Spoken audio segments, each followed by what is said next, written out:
Halo teman-teman, nama saya Maxwell dan kalian tahu nggak kenapa saya di sini? Ya, saya akan mengulas sebuah novel yang berjudul Ibu. Nah, sebelum saya mulai, saya beritahu latar belakang dari buku ini dulu. Jadi, buku ini ditulis oleh Iwan Setiawan dan diterbitkan oleh PT Gramedia Pusaka Utama pada Juni 2012. Dari yang saya telah baca, tema dari buku ini adalah biografis dan perjuangan keluarga. Nah, sekarang saya akan menceritakan buku ini dengan singkat. Buku ini menceritakan tentang seorang anak perempuan yang bernama Tina. Tina tidak berlanjut sekolah karena Tina jatuh sakit menjelang ujian akhir kelas 6. Ketika menginjak umur 16 tahun, Tina mulai membantu neneknya, Empopah, berdagang baju bekas di pasar batu. Suatu hari, Tina bertemu dengan seorang kenek yang bernama Sim. Mereka pun jatuh cinta dan menikah. Setelah pernikahannya, ibu pun melahirkan anak pertamanya yang nantinya akan disusuli dengan keempat adik-adiknya. Karena itu, Tina pun dipanggil ibu dan Sim dipanggil bapak.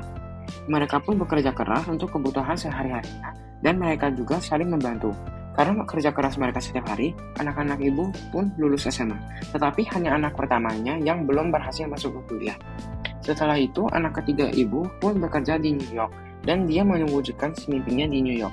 Setelah ia pulang dari New York, ia mendengar kabar buruk tentang bapak. Menurut saya, kebahasaannya cukup gampang untuk dimengerti. Cerita ini juga mempunyai amanat yang kita bisa ambil, yaitu kita harus bersyukur dengan apa yang kita punya. Dan kita juga harus berjuang untuk mendapatkan apa yang kita perlu.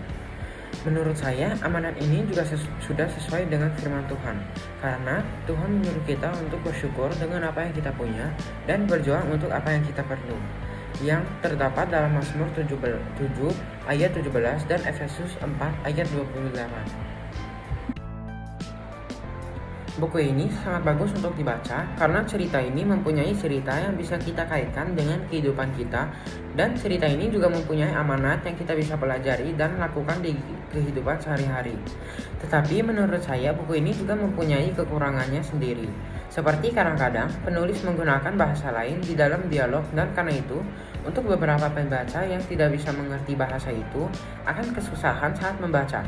Dan saran saya adalah saat penulis menggunakan bahasa lain, jika bisa, tolong ditaruh bahasa Indonesianya di samping. Secara singkat, menurut saya buku ini cocok untuk dibaca oleh berbagai kalangan.